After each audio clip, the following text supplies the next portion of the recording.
everyone, welcome back to Cincinnati Zoo Tales. I'm Jenna. And I'm Mark. Thanks to everyone for tuning in for another episode. Jenna, I'm really excited today. We're here to talk about an amazing partnership that Cincinnati Zoo has with local people in Kenya. I'm really excited to hear about it. We've got a big group today. We're being joined by a group that just went on an amazing trip that we can't wait to hear about. We're going to go kind of one by one around the table here, introducing everyone. First up, we've got Jaron Orwig. Jaron is the Senior Manager of Conservation Leadership Program here at the Cincinnati Zoo.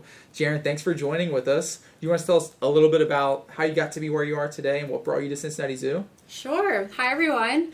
I have just been grown up as that nature kid and really followed that path since I was a little girl.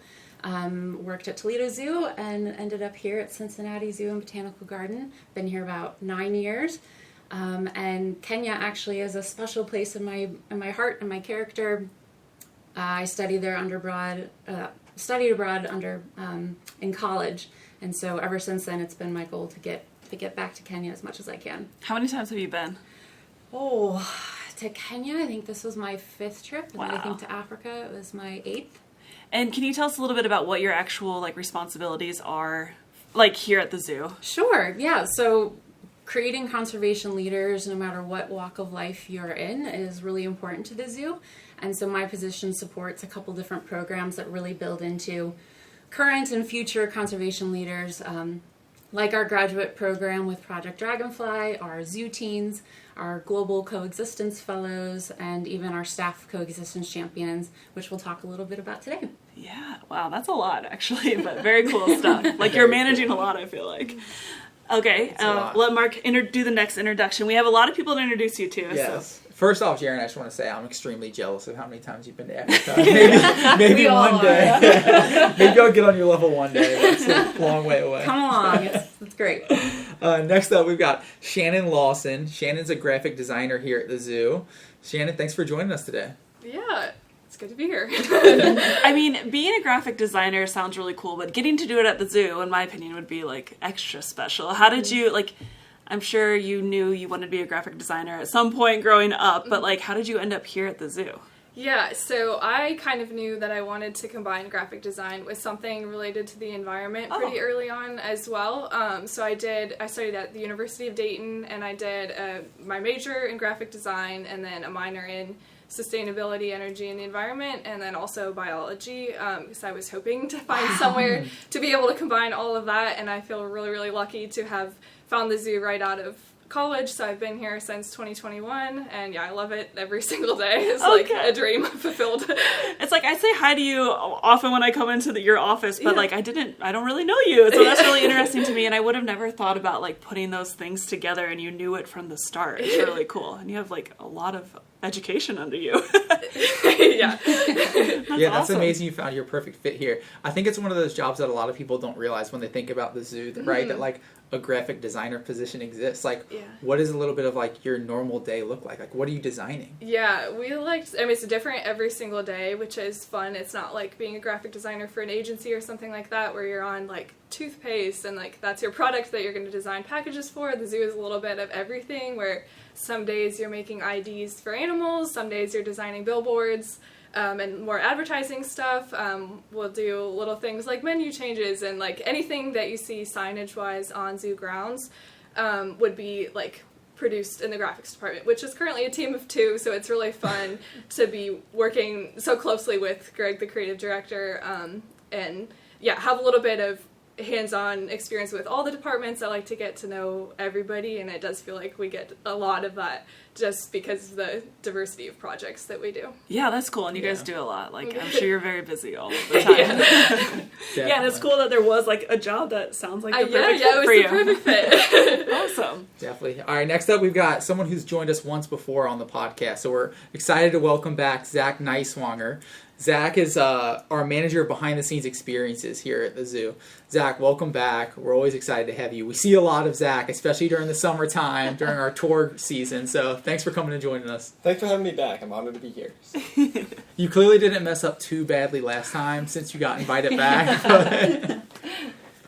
But do you want to just remind people a little bit about what brought you to the Cincinnati Zoo? Sure. So I grew up in Dayton, so Cincinnati was my hometown zoo. And I graduated in 2020 from Miami University with a zoology degree. Thing about me is I never stop talking, so I found the perfect fit here at the zoo, leading behind-the-scenes tours and taking people to meet all the great species we have here. And then we do a lot of conservation work as well as a part of those tours. Perfect. Yeah.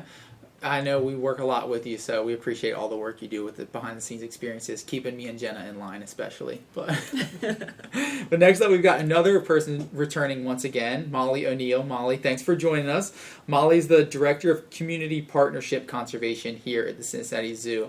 Welcome back. We're always excited to have you here. Thanks. Good to be back and talking about something entirely different, which is one of the most fun parts of my job is the diversity of projects I get to be involved with. And the many different groups and different people we get to pull into the world of conservation and working on connecting people and nature and having fun outside, going on fun trips with amazing people. So Can you tell us a little bit about what your day-to-day looks like? Because I don't know if your title explains it to everyone listening. Wow, that's there's a lot the zoo yeah. does that people may not even be aware of. Which a lot of my might focus be a whole is episode on its own. Exactly, which would be really fun. I would totally come back and do that. A lot of the work that I do is actually outside of zoo grounds, so we're really committed as a conservation organization to kind of looking across all opportunities to build a better life for wildlife and people. Coexistence is definitely the word and the term that drives all of the work that we do. So making sure that both people and wildlife thrive is a big part of the Conservation Impact Department's goal, and the zoo as a whole, all of us here, which is funny. I'm hearing everybody's like background stories of why they're at the zoo. I'm like, yep, that's me, obsessed with nature and wildlife as a kid. And so, my career started in loving animals and nature and really has kind of gotten me to the point of also really loving people, which is who does the conservation work. Mm-hmm. So a lot of what I do is connecting people and nature with opportunities to be involved in conservation.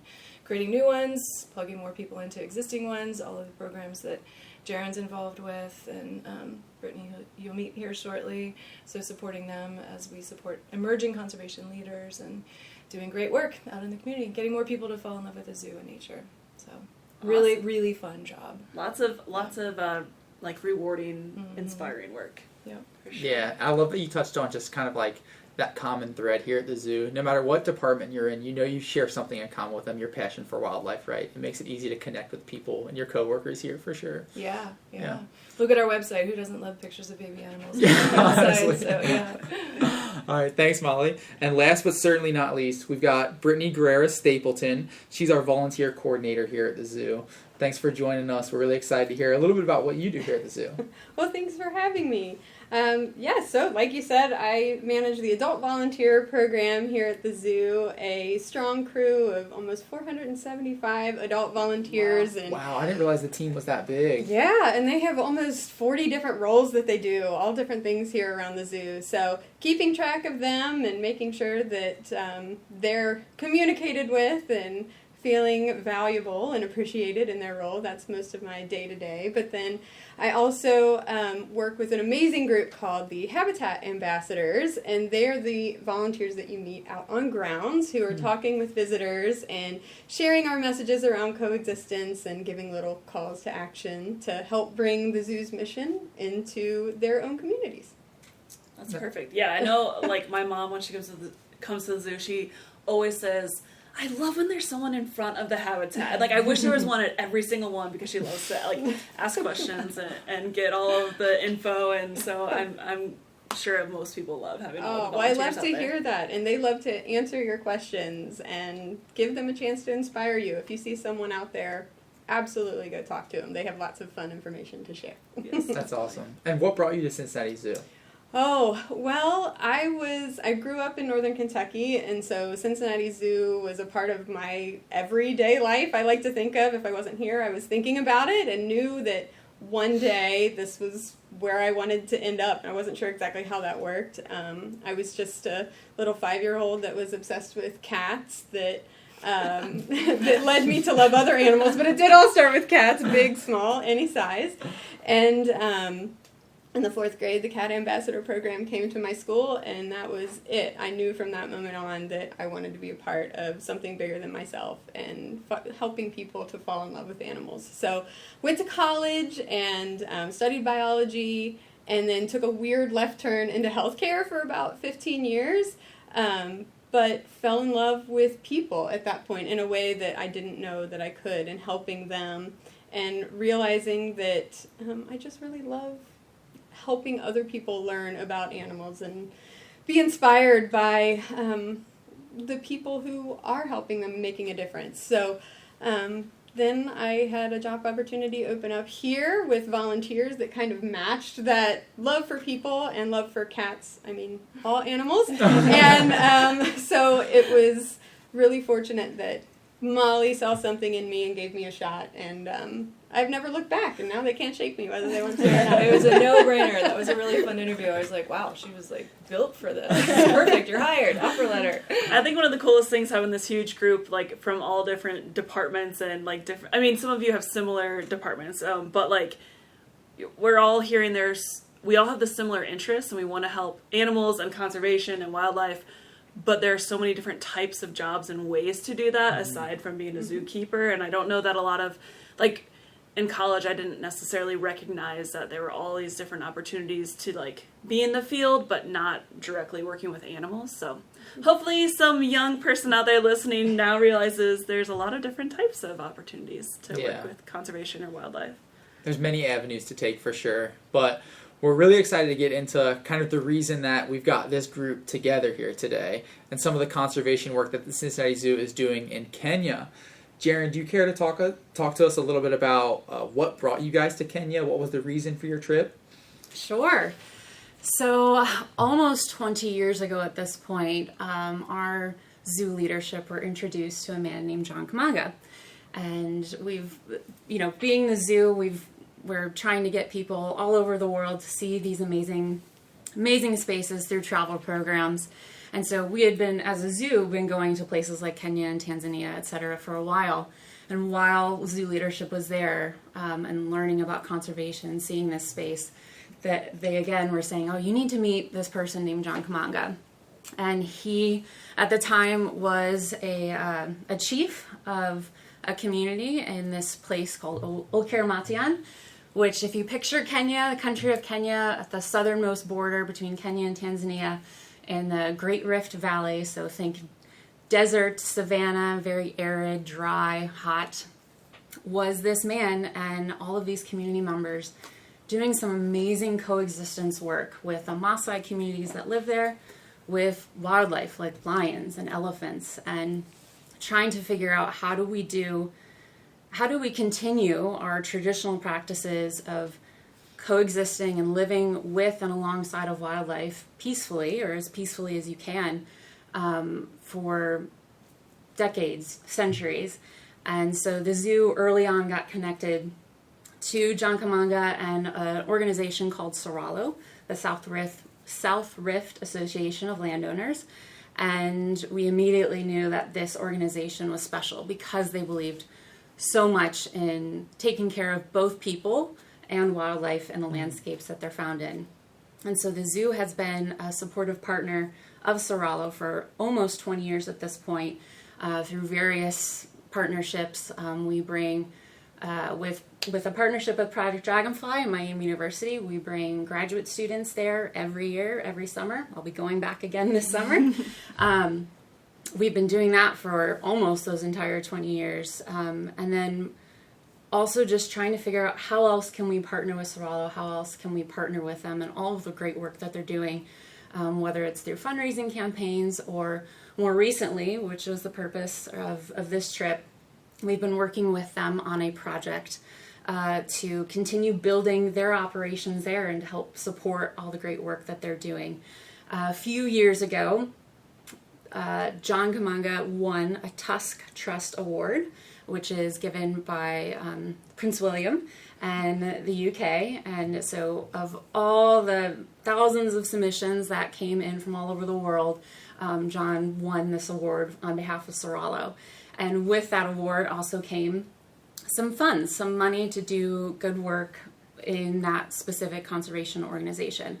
And SORALO really wanted to build an education center in their location, in one of their 3 locations in Kenya, to help tell their story a little bit better to any outside visitors, but also really to be a community center for their own people, for it to be a resource for the Masai communities that are within that landscape that SORALO works with, to uphold and appreciate and teach about Masai culture, pastoralism, the customs and traditions that really hold that community group together, and also help those communities figure out, how do we live next to a lion?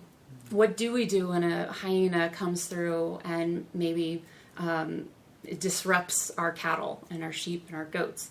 And so they wanted to create a place where Masai communities could come and have those discussions and figure it out so that it works well, again, for the benefit of those people and ideally the wildlife there.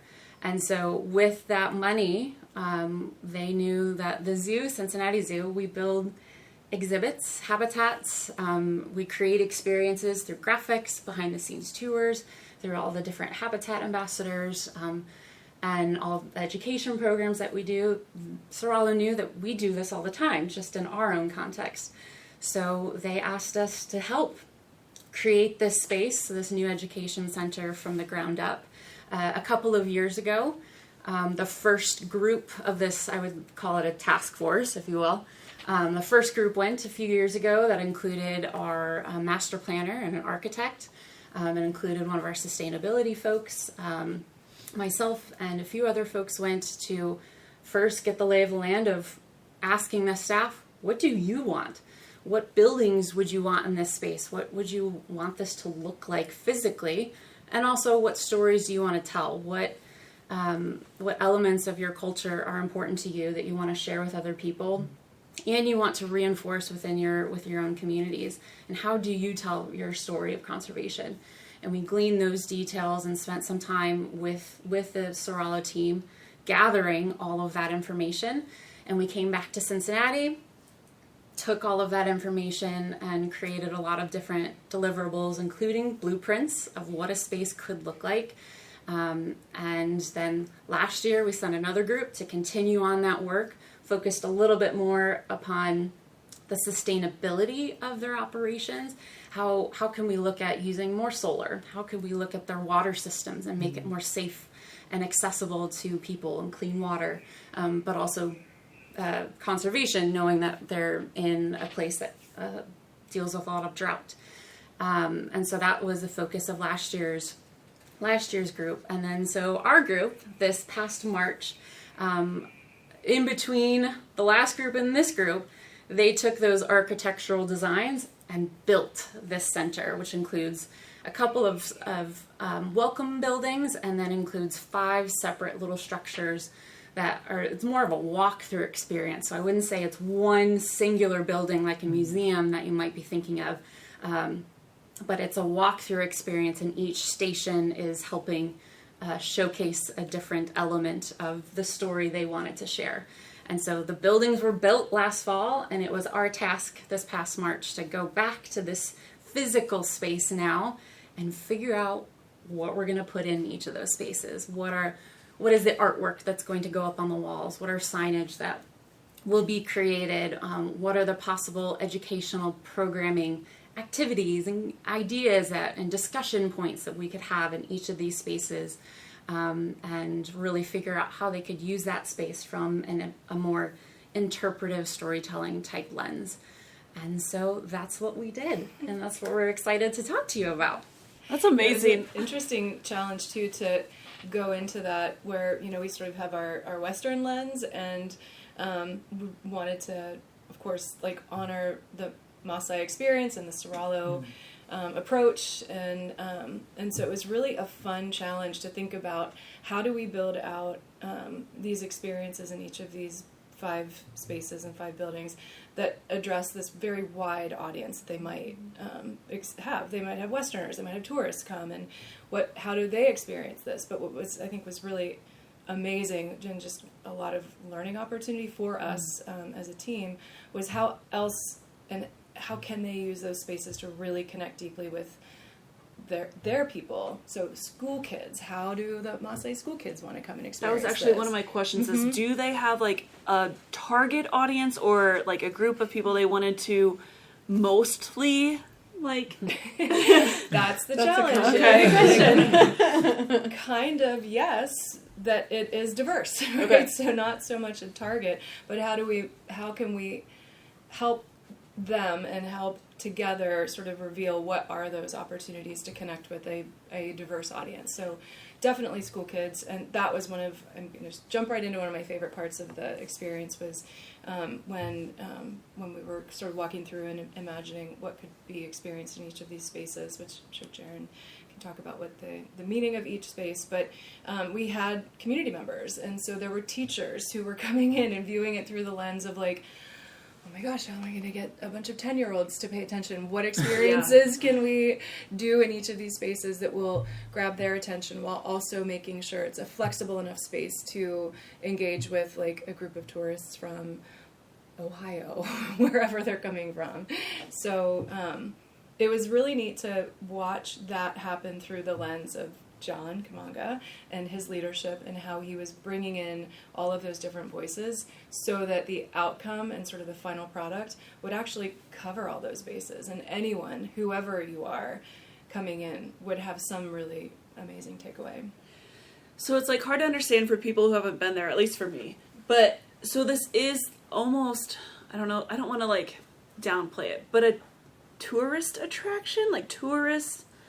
It's kind of like more, it's meant to serve a whole variety of people. So community members, and that whether that be Masai community members or other cultures in Kenya, it's meant to be for them, and it's also meant to be for tourists, for school kids in the community or school kids from other places. So it was, well, we tried to pin down like, who are we making this for? They really did say everyone. And that's kind of like the same thing we experience at the zoo. It's like, it's got to reach a lot of different people. So that was kind of interesting to have that, like, okay, you're trying to reach children, you're trying to reach older people, you're trying to reach different cultures as well at the zoo. So having that similar challenge, and then like trying to focus in on like, how do we make it relevant and meaningful to each of those different communities. But definitely they wanted it to really serve the Masai culture as well, because it will be used for meeting spaces, for ranger training. So they have a ranger program that their rangers go and track the wildlife and report back to the community members, like, this is where the lion's at, so that they can make decisions about where we should move our livestock or where we should move the people. So they wanted it to be a flexible space that they could still do ranger training programs, but they could have a school group come in too. So yeah, it was like a lot of different purposes, a lot of different people. It's so interesting because yeah, you mentioned that and you explained it, that they want it to be like really diverse, but at the same time I'm like, but how does somebody like me just end up there if I'm not going to the zoo? And but it sounds like it was quite the challenge, but you guys all have huge smiles on your faces, so I feel like maybe you figured a lot of it out. And it was pretty incredible, too, to just kind of see how this conversation developed as we were there. So in one of the buildings there, on the floor, we were going to have this depiction of the landscape, and it was going to kind of be this idea of a game for kids, and they can move some pieces around the board. And if a lion was over here, where do you move your livestock? Oh, yeah. And in those conversations with some of the other community members, they viewed that same space that was also a game for kids as a way to actively show the landscape and where management practices should be taking place.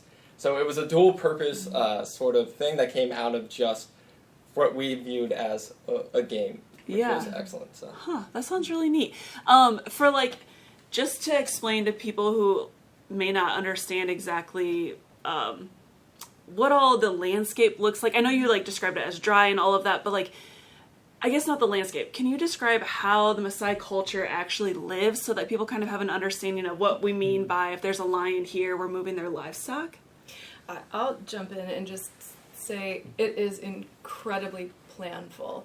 That emerged often is how much they focus on planning ahead for whether or not it's cattle and where their cattle should be grazing, or making sure that they have a good understanding of how healthy is the grass right now, how do we plan ahead for wet season and dry season. And that planning and that process and the value around planning is so deeply rooted in the landscape. And like that is one of the things that I found so incredibly impressive, that I think some cultures are a little disconnected from how much the landscape really impacts like everything that we do, all of our day-to-day experiences. And that was one of like the most impressive things, is how rooted the culture is and the practices and the planning is in the landscape. I mean, it truly is like one of the most amazing examples of coexistence and planning and care for, caring for people, caring for the land, planning ahead. And it probably doesn't answer your question about what it looks like, but I think for me, seeing for the first time after hearing about SORALO for so many years from so many of our staff members who have been, really witnessing that like deep connection and the commitment to both the community members and the experience of all of the people, women, the beads, we'll talk about that in a little bit, but also how cattle and the cow being sort of this central figure in all of Masai culture, and then that deep connection with the land. It was impressive and definitely something I think we could strive for in other places in the world. Well, that's what, like, because we say coexistence, but that's like kind of a zoo term. Like, you don't hear it really outside of the zoo. It's not a zoo term, but like in my life, I only ever heard that used at work, right? So anybody who might not be familiar with what it means, and I don't want to be the one to describe it really because I might do it wrong, but like essentially these amazing people have chosen to live amongst wildlife that can, and every once in a while will kill their livelihood, which is livestock, like cows, goats, things like that. But instead of putting up fences or instead of hunting them, they're figuring out ways to live around them and share the space. Like, so that, do you guys think you should add anything to that? Like, to explain kind of what we're saying they are...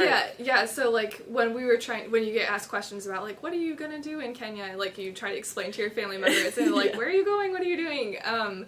They always asked, is it a national park? Because that's kind of what that's a very familiar thing to people here in the U.S., to be like, oh, it's a park and everything's protected, but it's not a park. It's not a national park. It's the landscape that everybody is living in, the wildlife, the people, and they might move around their homes and build another house because the animals are in an area that they generally would be in. So like planning ahead for things like that. It's not like a park where there's fences and protected areas, things like that. They're just all living together and making decisions that benefit everyone the best that they can.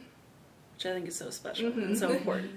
Yep. Yeah, definitely. And Jaren, you mentioned that SORALO is the South Rift Association of Landowners, right? Mm-hmm. Will you just like kind of dumb that down for me a little bit and exactly like what that means and what that like landscape entails? Like, why is that landscape so important to that? Why can't we just fence it off, right? Why can't we just build some fences for livestock like we do in America? Sure. Like, so this landscape that SORALO really stewards is about 15,000 square kilometers in terms of the land.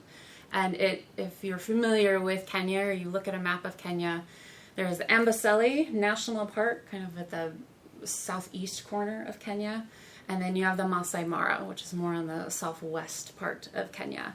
And SORALO kind of stewards with all of the different communities, the different Masai communities that are within that 15,000 square kilometers of land, take care of that in-between landscape together. And so instead of fencing and fencing off their individual communities or individual properties, a big part of Maasai culture really is rooted around community and that communal mindset and what is best for the community, what is best for our cattle, but which also means what could be best for wildlife. And so they make decisions at that communal level.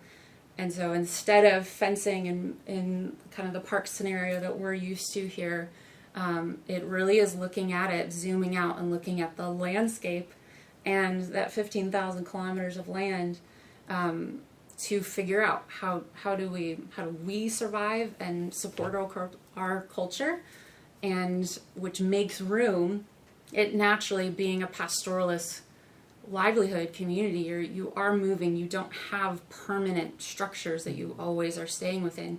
You're moving as grasses change, as the wet season and the dry season comes and go. You're following where the grasses are and where the wildlife are moving. So it's this beautiful dance of what nature and the landscape is doing and providing, and how the people are making decisions about how they use that land. And so that's what's really beautiful about this model, and really seeing conservation and true coexistence happen, is it is this dance.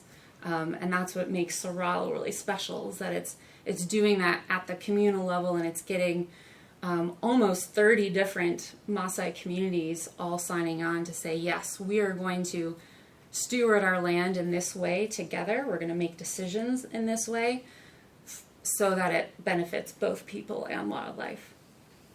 That's amazing. And do these communities have to like sign up for this? Like, how do different communities become part of this organization?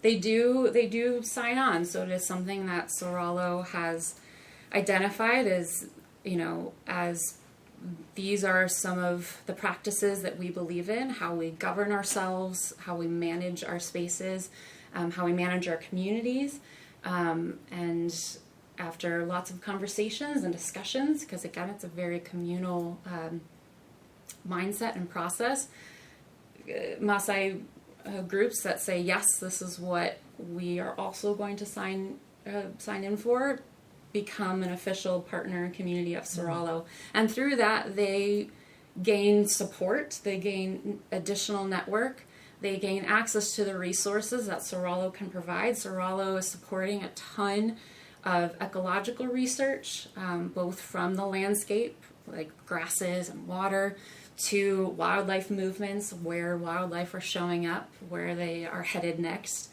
All of that information is super beneficial to a community that relies upon the land and their cattle as their main livelihood. So having access to all of this information by being a part of SORALO is invaluable.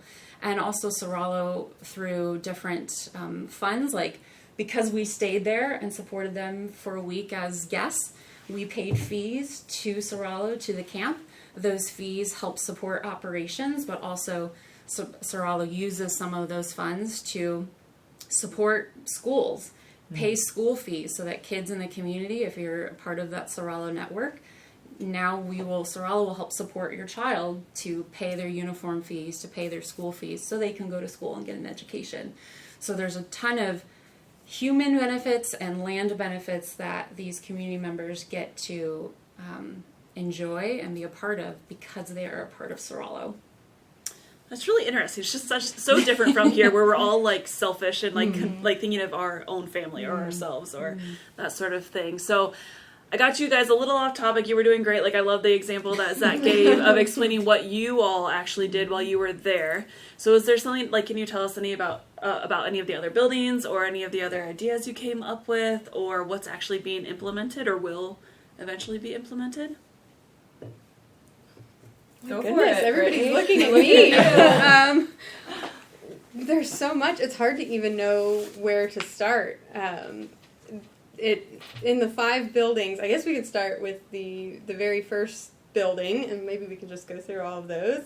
I'm sorry to interrupt, but just to clarify, so I was a little confused at the start, but you're saying that the community center is kind of set up with like 5 stations, or like each station is a building, is that right? So the resource center is massive. Okay. And there's some community buildings, there's staff quarters, there's places where the interns are housed. There were buildings going up before our eyes while we were there, but the one area that we were specifically focused on was kind of this little area dedicated to the education of More public. and public side. facing. Okay, Yeah. that makes sense. So although the area itself is huge and does so many different things, our focus was in this one little area, like Jaron said, that's more public focused, where would be almost like a walkthrough. So if visitors came, if they were staying at a lodge and just came for a visit, they could walk through where the school kids would, or community members could come to do everything from learn about planning to even learn about Masai culture itself and kind of dig deep into that. So each one of these 5 little buildings was dedicated to one of the 5 E words that kind of take a little picture of that. So the very first building, well, I don't even know, do we start with the building? Do we start with the entrance? I don't know. Molly, do you want to talk? I feel like you love the entering experience.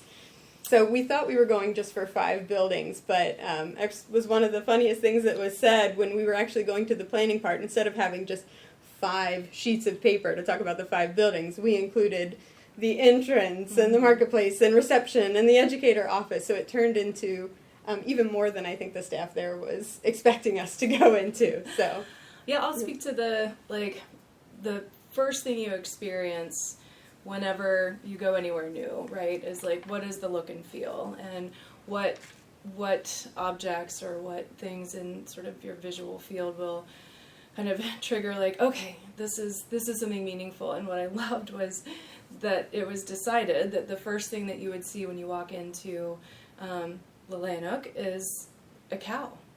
It's funny because you think, oh, I'm going to Africa, it's going to be lions and elephants. And yes, they're all there. But what is special about SORALO and the Masai people is that the cow is really the center of the culture.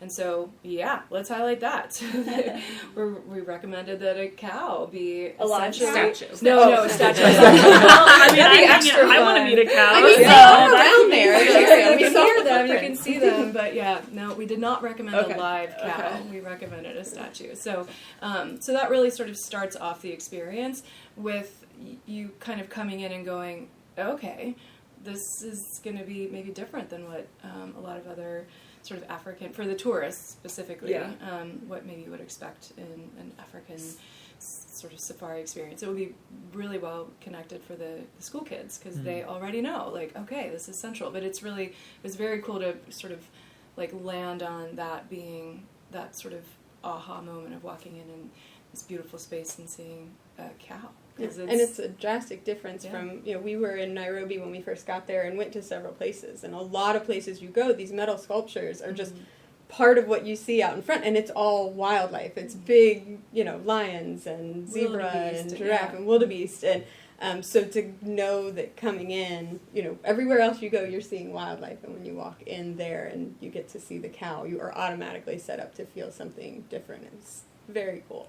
So it sounds like you guys really got to design and like have a huge creative part in all of this, which sounds really fun, especially it was so fun from the very beginning. Yeah. The majority of it was listening, though, more than anything else. I think I just think of how much time I just sat with my mouth closed and just kind of let myself bathe in everything that was being said. It was such a neat experience. Definitely, and I'm sure the cow is, I guess, more connected to their culture, right? Like that's probably what's more important to the Masai people and their lifestyle.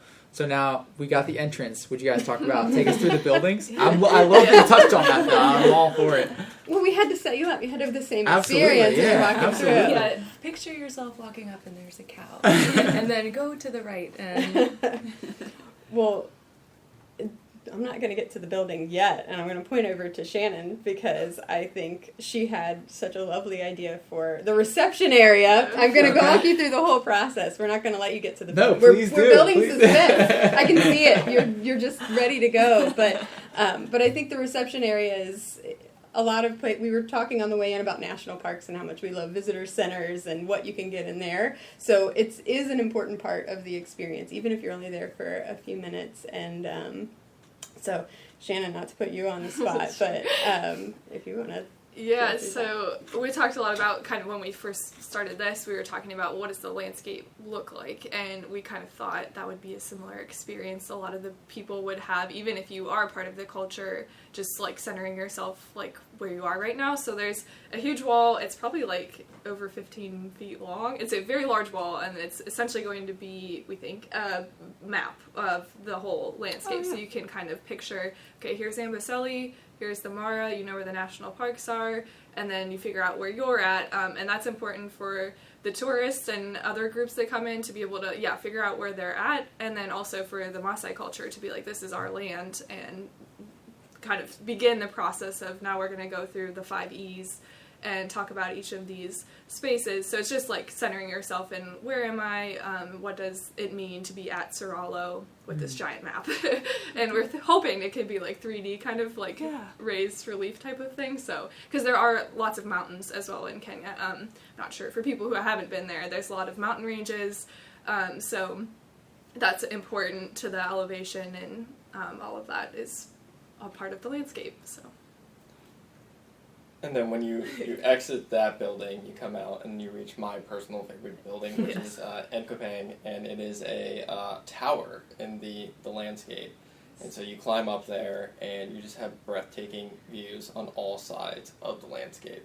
So once you've kind of found on the map where you're at, and you go up there and you visualize it from a different standpoint, and you can just see all the mountain ranges on all sides of you. I mean, it really just kind of gives you, it is like one of the tallest structures definitely in that area, so you can see forever in each direction. And it really just kind of brings home just the beauty of the landscape and the importance of conserving it as well. And how many birds there are. Yes, Always with the the bird best living lady. of my life, like hands down. It was amazing. That's awesome. It was also cool in that tower for a lot of the community members. They had never seen their own landscape from that perspective up that high. So even though they had been there their whole lives, that tower was a lot of favorites of a lot of the community members as well, because they got to see what all of those mountain ranges that they see every day actually look like from up there and see their land. So they really liked the tower. And they figured out who among them had a fear of heights. Finally learned who did and who didn't. Did the tower idea come about from one of a different zoo trip? Our first zoo trip, awesome. when we were there with our architect, because this E in Kopang is, which is these are 5 Masai words that are critical to their culture, but also how they view conservation, and how does conservation actually work within the Masai culture. So that first E word in Kopang is about the land, and it's about how do we steward the land, how do we take care of the resources that are on it, and what does the land mean to me or us as a culture, as a community. So that's why, as Zach was saying, that first, if we were really going to talk about the land, let's show you what your land is. And so that's where the idea of the tower came to be. So I love how much thought went into all of this, and now you're getting to see it play out. It's super cool. What are the other 4 E's? Oh, okay. I'll go back. So the next building is Aramatare, and I don't want to screw anything up, so I'm going to look at my notes, even though hopefully I said it okay. So that word roughly translates into stewardship over common resources. So that was the building that Zach mentioned earlier, where we talked about having the river that runs through it. And the building itself has 2 walls, one on each side. And they had the idea of representing the wet season and the dry season, and the river going through the middle. And the game that Zach mentioned, that's what they're using to teach about the movement through the wet and dry season. So, at this point during this season, this is when the wildlife come into our conservation area, and that's when we move over the river back to the other side. And so the game is really interesting way to show how that movement works, and how it's not a decision just made by me for my cattle. It's something that's the whole community decides together, and it was such an incredible experience. I knew nothing about the game. I guess this is something when Kerrigan, that's my daughter's name, sorry, when Jaren takes students over, this was a game that they played, so she was familiar with it. But sitting and hearing about this process, it was just, for me, it seemed mind-blowing, and this is something that's just ingrained in their culture every day. So it was really, really interesting. So that's the main part on the bottom. There are also, one of the big things that I was focused on when we were going in, we had a meeting before we left with some of our sustainability team members about water. because they had some questions for us to ask when we got there. And so one of the things that I didn't realize was just how they get their water and where that comes from. I'm used to walking to a sink and just turning the tap on and that coming out. It's not quite that easy there, unfortunately, and I didn't even know what their tap looked like. You can probably explain the water process altogether, but that was something that we wanted to highlight in this room too, just to help people remember that water is not infinite for them. It's limited. So there's one little part where we had a little, we're hoping that they're interested in putting a little tap on the wall just to help some people like us who don't live there every day get an idea and understanding around how they utilize water and how that's a resource that they have to manage too. And they have to worry about severe drought and they've been struggling through a drought for how long now? They, a couple of years ago, they had a 2-year drought specific to this area, again, being at the bottom of this great rift valley where the tectonic plates, meet. You're at the very bottom. So they had about a 2-year drought. Thankfully, it has since broken, so rains have come back to this area. But what's cool, and another way that the Cincinnati Zoo really doubled down on our partnership with SORALO, was that during that time, when schools and families were having a hard time feeding their families and including their wildlife, the zoo actually did an art auction with all the different animal art that all of our wonderful animal care staff create with our animals. And we were able to auction off all sorts of different pieces of art and raise almost $25,000 to send to SORALO so that they could use that money to directly support human needs that were happening during this 2-year drought.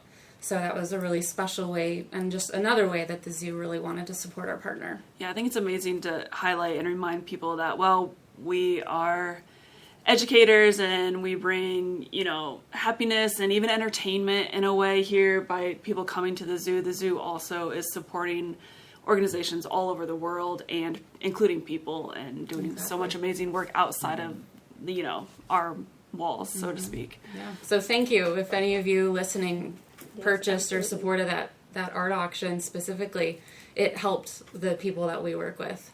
So thank you. You made a difference. Yep. Cool. Do you guys want to quickly go through the other few? I'm not quick, so I would like to go through the next one. Exactly. Okay. So the next room was called a Lenere, and that was essentially based on what traditionally they would do in the Masai culture about going to collect information to report back to the community about where the wildlife is, how the grass is doing, kind of how we talked about earlier. Traditionally, that a Lenere would have been part of the culture, and it's just like information gathering, and then what do you do with that information, and then how do you make a decision based on what you found out. So all of that still applies today, and they engage in a lot of different research at SORALO and in Kenya in general. So this room is kind of focused on talking about the science and what they do to measure things around the landscape, how scientists operate in SORALO, who is a scientist in SORALO, or even just in Kenya, what does a scientist look like there? And then it's really like bringing school groups in too and having them experience kind of like, this is a skull from a hyena or something like that, and have this table with all these different biofacts to like represent what you would find in the landscape. So it's all about starting with a question, and then you move around about like, this is my question, how would I answer it? You collect your data, you analyze your data, and then you make a decision. So it's kind of to make science a little less scary for people, because they have a lot of scientists there and they do a lot of important work as well. And then sometimes it seems like such a big thing to try to wrap your head around. So that whole room was just about how it traditionally functioned in a Lenere and how it still is very important to the culture. So yeah, that's Lenere. Awesome. The fourth was in Kenyet, and in Kenyet is really translated to talk about respect and Masai culture as its own entity and how respect is essentially that concept and the practice of respect, how it is the glue that holds together a community, and especially like the Masai culture. So in Kenya is really, there's not much on the walls. There's not much extra props or signs or anything in that space. That it's a circular space that's focused around discussion. And how do we talk about how our Masai cultures set up and govern? What is the difference between a Masai section and a clan and an age set? What are some of the rites of passage that happen within a Masai man's life, a woman's life? What are those key milestones that happen typically within that culture? And what's changing? What is changing within Masai culture as globalization is happening and there's more influences happening within the world? And how is it changing that culture in great ways and in not so great ways? And so this is a space to have, again, for outside folks to just learn and hear about how another culture lives life.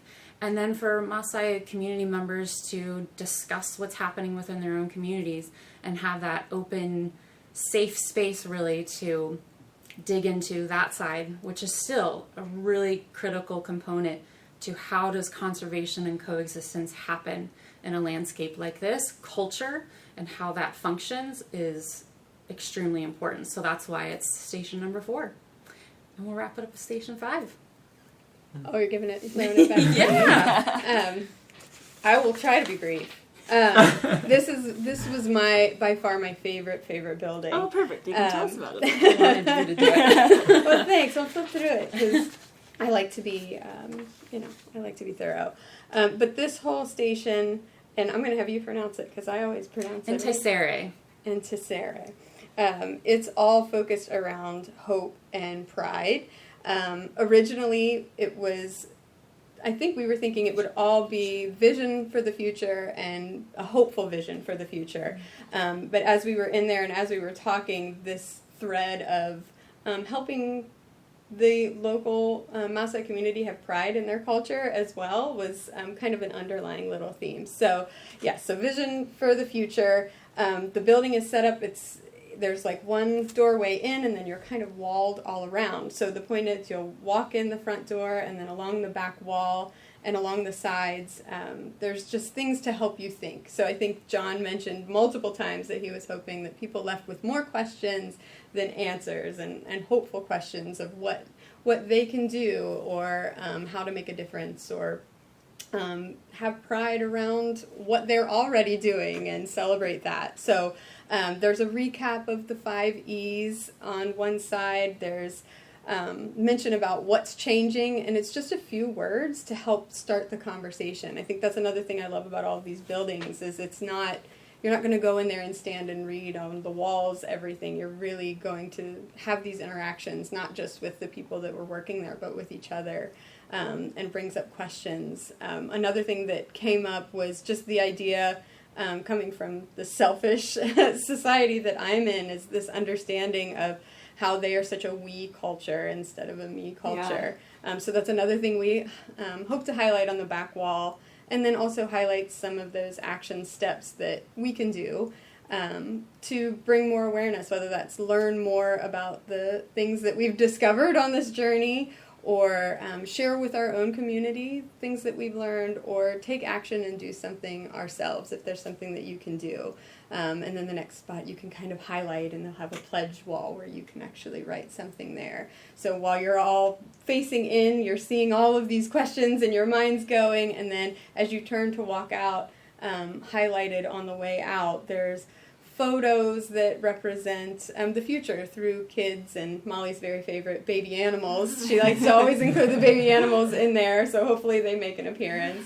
As well as people joining, holding hands, because we have to go through and do that together. And then some proverbs in Ma, in the language there, as you walk out. So it really is such a neat experience just walking out of that building, because there's just the framed doorway and you can see the other 4 buildings. And so that's one of my favorite moments of just taking time to step just out that doorway. Like you almost came in one way and are leaving another. That's why it's my favorite building. That sounds awesome. And I I think it's really cool to hear about what your actual experience was and that you can leave with, like, maybe you didn't get to see the pictures on the wall yet, but you can imagine it and you got to help, like I mentioned earlier, design it. Like, is it as, like, are you as involved as Shannon now you're making graphics for them, or do you draw things up and send them and like, I think this would be a good idea, or is that happening on the trip, or is it, I know you said lots of listening and there are probably a lot of meetings, but how much did you actually get to like at least see decided on, even though if it wasn't like implemented yet? Yeah, so this phase of it, we kind of had our first brainstorming session the first day we were there, and then by the second day, day 2, we had all of the community members, the teachers, the government officials, the Masai mamas and us all together, and we presented our ideas. Oh wow, on day 2. Day 2.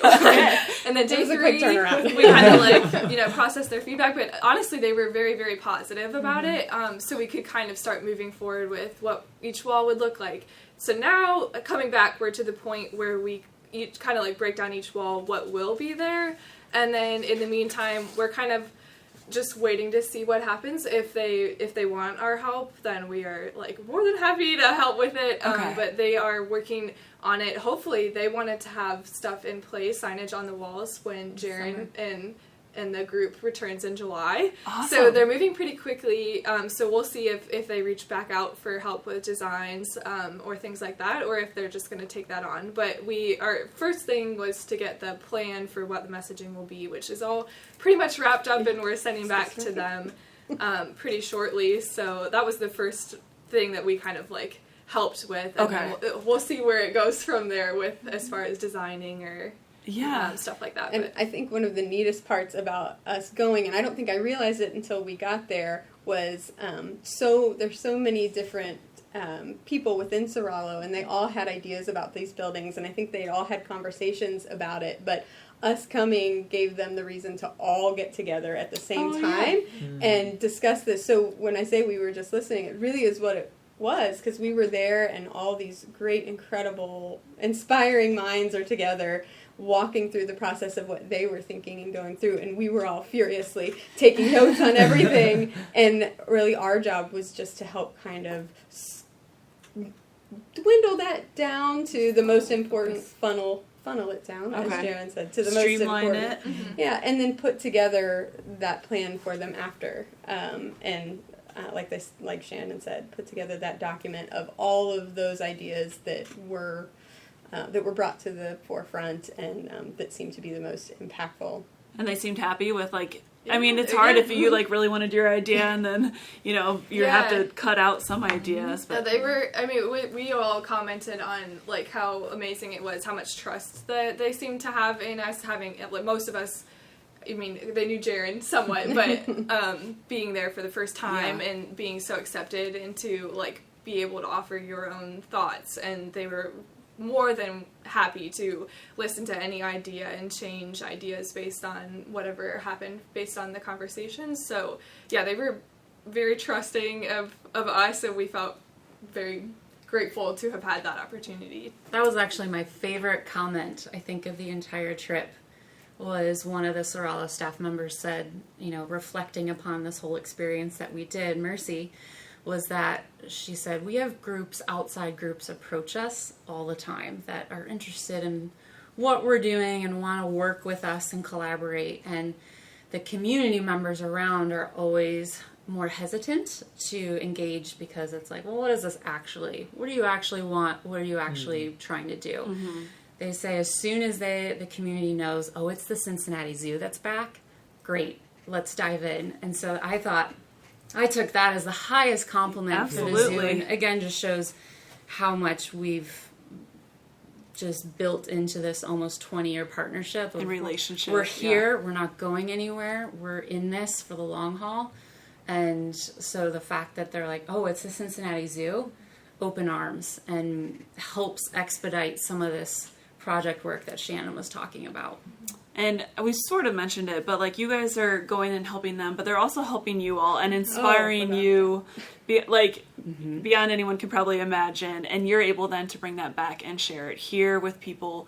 So it like everyone's winning from this, right? And like Shannon can now probably share stories more on some of our graphics or help like redesign things or to share the story here. And you guys are obviously working with volunteers who can share the story and students that could eventually become, I mean, conservationists are all different, I don't know what the right word is, but educators themselves. And so it really is a partnership that's helping both sides of it. Yeah, definitely. And you speak a little bit to how much the community there trusts us. And it's probably, we talk about this with different conservation projects all the time with some of our guests that we've had over the years, is that if you want a conservation project to be successful, you have to invest in the people because they're the ones living in the area, right? And they're going to be the ones that carry it out on a day-to-day basis. So I love that our zoo has kind of lived that philosophy in this case, and they've really kind of put their money where their mouth is.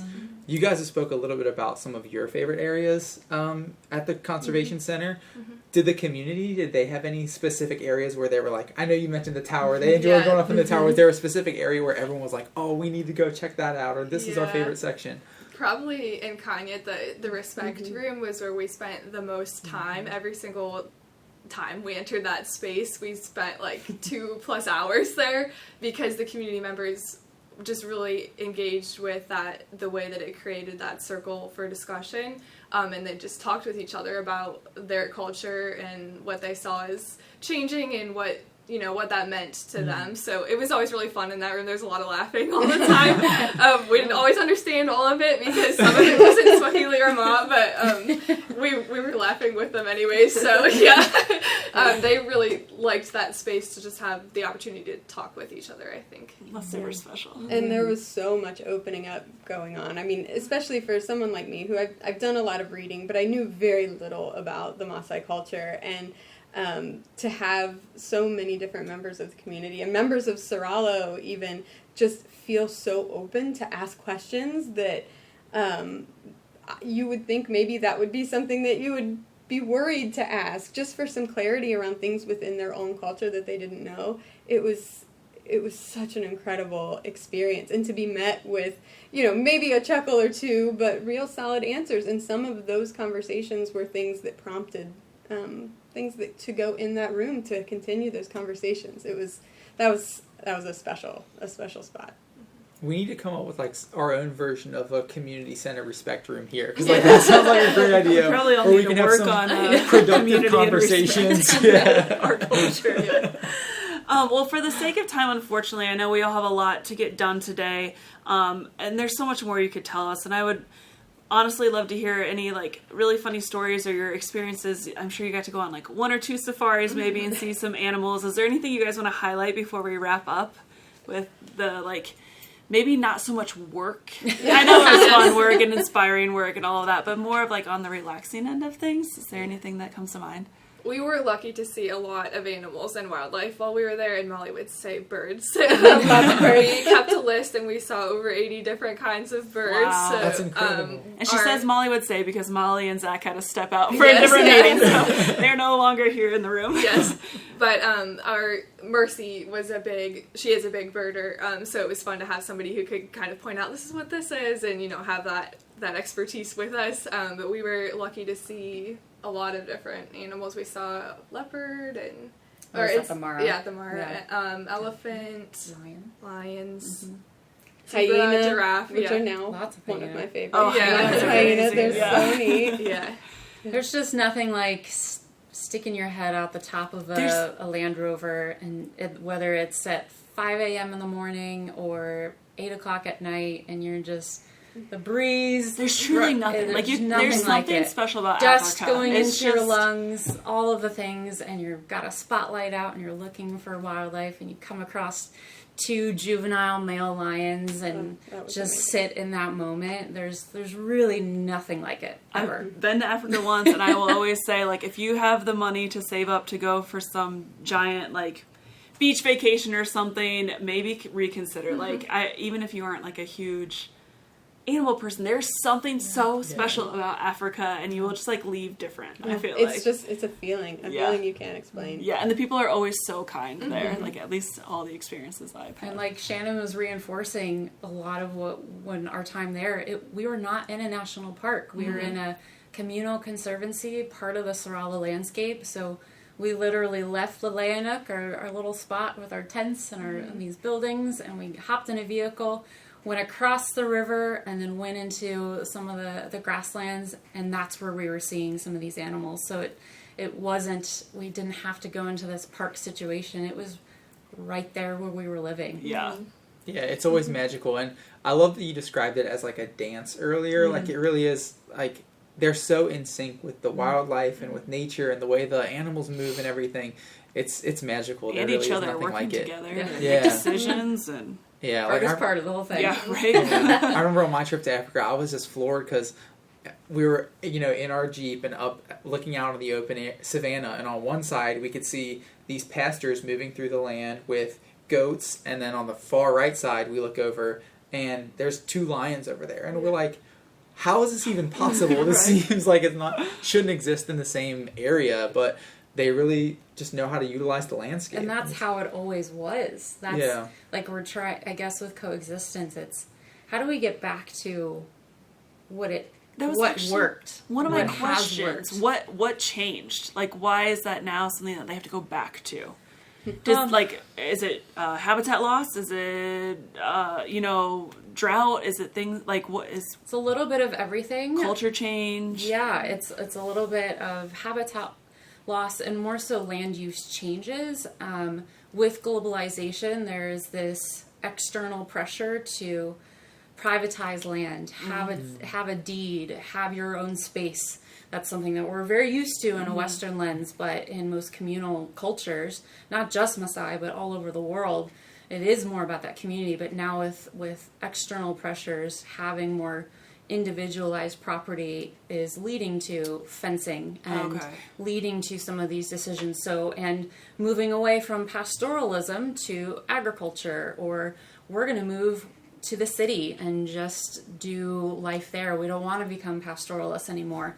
So pure changes into land use, but also livelihood choices, globalization, and then things like climate change, habitat loss in those respects. So there's a lot of external factors that are shifting or have shifted what coexistence has looked like, and we're trying to support communities and organizations like SORALO that are supporting how it has been and that it's worked. Yes. Just like a lot of the indigenous cultures here in North America, this is how they did culture until colonization happened. It's the same thing you see in other places around the world. So interesting. Yeah, I'm glad. Thank you guys so much for coming and talking to us about this. Like, this has been incredible. Was there anything else you wanted to highlight before we do wrap up? Any like special moments or anything you want to make sure we shared, like as far as your trip? And we did have time to get to know the staff members there as well, and I know we had so many special moments, but I know a lot of us enjoyed just like learning games and playing Yahtzee with the staff there, or learning, like the kitchen staff was so great, and we got to learn about some of their goals to become women drivers for wildlife safari companies. Awesome. And just learn some of the backstories of the people there as well, because they were really great. That's awesome. Yeah, I'm so glad you guys had such a great time, and Jaren gets to go back soon, and maybe we can do an update when you get back, see how things are going. And I do want to shout out we had a 6th team member, Julie Grove, our zoological manager of Animal Ambassadors. She also went. So I didn't want to forget her, but she couldn't make it to the podcast today, but we had a great time with her. It was amazing. Yeah, shout out to Julie for sure. Jenna, do we have anything else for our guests while we have them? Just our final, what can I do? So glad you asked, Jenna. One of the many ways that the zoo has been supporting SORALO is through bead sales. So it's really yet another special thing about SORALO, and specifically the center that we were at called Leleanuk. That physical space, and Masai culture usually men are owners of property, make decisions for families, etc. Early on, again, showing the progressiveness of John Kamanga and this organization, when they got this space for Leleanuk, the physical land, he wanted to make the women of that landscape the actual on-deed owners of Leleanuk. So the Old Karamatian Rito Women's Group actually manage the land that we were on. And one of the ways, in addition to the fees that we paid to stay in that space while we were there, what students, when student groups come and support Leleanuk, another way that women's group has generated funds to both support SORALO's work, but also give back to the community with school fees and some of those other programs we mentioned earlier, is through bead sales. And so if you're familiar at all with Masai culture, you may have seen just the stunning beadwork that both men and women wear all the time. And so they create beads, bracelets, and we brought a whole bunch of them back from Kenya, and we supply them in our zoo's gift shop. And so if you literally want to directly support the women's group and SORALO, you can either go to the physical zoo gift shop when you're here visiting us, or you can go online if you're not in the Cincinnati area, and you can purchase you can purchase a couple of bracelet sets and for yourself or for gifts, and that money goes directly back to those women in Kenya that support all of that great work we've talked about. That's amazing. And all of you ladies that were here today have all sorts of bracelets and beautiful necklaces and everything on that. Everyone should check out on the zoo's online gift shop, or if you're here, check them out, and you can help support the women in SORALO and the work that the zoo is doing to, continue working with other communities all over the world and work with coexistence and conservation in general. It blows my mind that they make those by hand. The colors are vibrant, the pattern's amazing. Like how and they how were much time teeny does that tiny. take? Oh man, and we said, hey, we're coming, and we've already sold out of what we had in the zoo's gift shop. We're coming in March.